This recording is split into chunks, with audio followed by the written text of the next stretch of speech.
Squeeze something as hard as you can.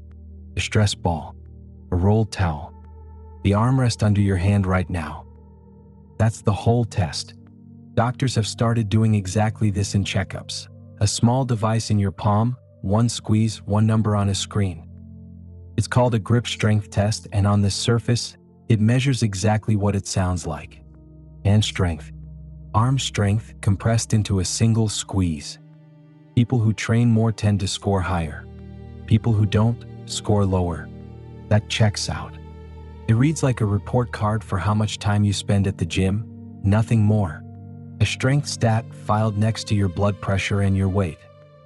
Something you'd expect on a gym intake form, not in a cardiology chart. Nothing about it feels medical. And why wouldn't it be? Grip strength really does track with the rest of a person's fitness. Someone who lifts regularly tends to have a stronger handshake than someone who doesn't. Doctors have used a firm handshake as an informal read on a patient for decades, long before anyone attached a number to it. A strong grip reads as vitality. A weak one reads as decline. It's one of the oldest, crudest health checks there is, and it's stuck around because it roughly works. Even personal trainers size someone up by their handshake before the intake form is filled out. So when a study says grip strength predicts how healthy someone is, the explanation writes itself.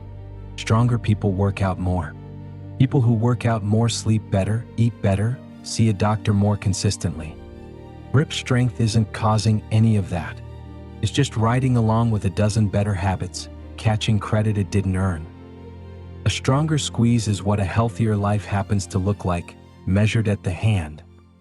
Clean explanation. Reasonable.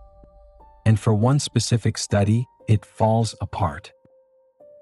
In 2015, researchers tracked close to 140,000 people across 17 countries for several years, testing grip strength at the start, then watching who lived and who didn't. Every age group, every income bracket. The pattern held everywhere they looked.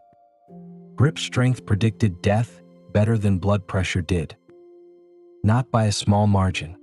Every 11 pounds of squeezing power someone lost was tied to a 16% jump in their risk of dying within the next few years.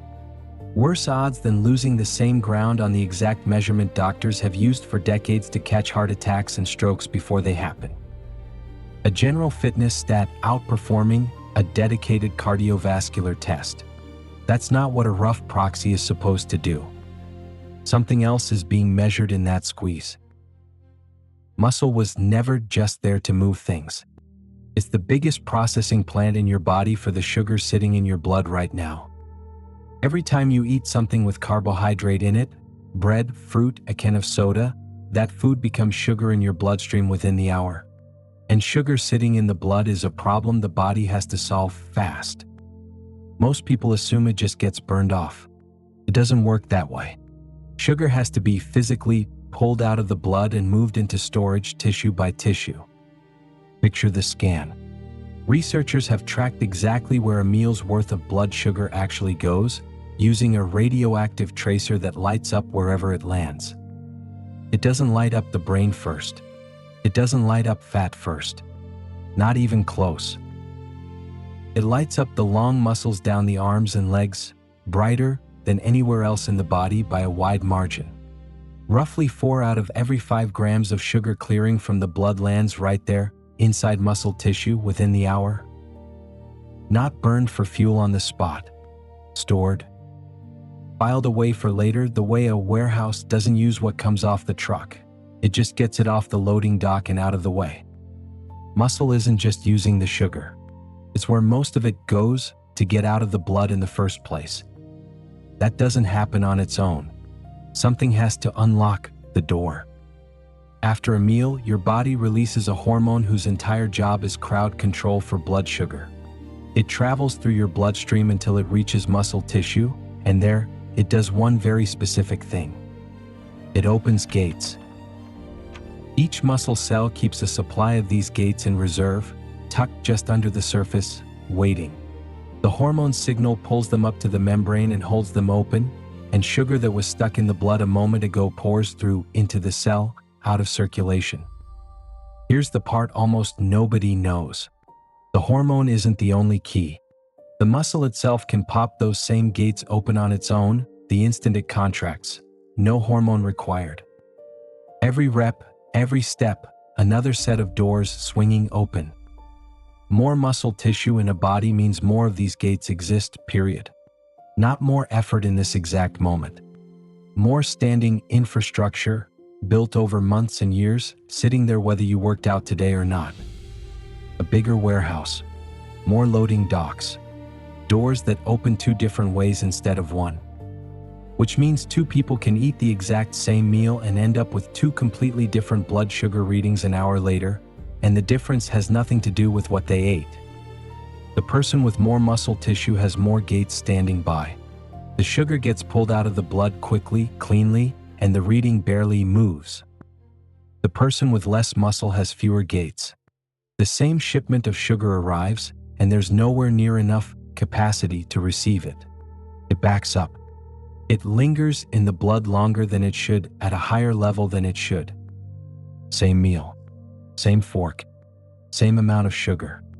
A completely different outcome, decided entirely by how much processing capacity was already sitting in that person's arms and legs before either of them took the first bite. Do that every single day for years on a body running low on capacity, and the backups stop being a one-off. They become the baseline, a slightly elevated number meal after meal that never fully resets. That's the exact pattern researchers have spent decades connecting to diabetes, heart disease, and even dementia risk down the line. Blood sugar running high over and over in a body that never had enough tissue to clear it properly. Grip strength was never measuring effort. It was reading the size of the warehouse. That squeeze in the doctor's office was never really a fitness test. It's a rough estimate of how much sugar-clearing tissue you're currently carrying, taken in the fastest, cheapest way anyone's found to measure it without a lab, a scan, or a blood draw. Weak grip doesn't mean someone skipped the gym. It means their body is running with less capacity to process the next meal than someone else's is right now, whether or not they've ever set foot in one. That's why it beat blood pressure in the data. Blood pressure measures one system. This measures the size of the tissue running one of the largest metabolic jobs in the entire body, a job that touches blood sugar, inflammation, and recovery all at once. And unlike a number that took years to get where it is, this one moves. Add muscle and the warehouse gets bigger. The gates don't care how they got installed. That belongs on a chart, not a bicep. Not fitness. Inventory. The body doesn't announce which of its systems are running low. It hides that information inside the most ordinary places. A handshake, a squeeze, a number nobody thinks twice about. It was never checking your strength. It was checking your capacity. That bookkeeping is older than the clinic counting it. Somewhere behind that number, a decision is already being made about where your next meal's sugar is going to go, long before you sit down to eat it.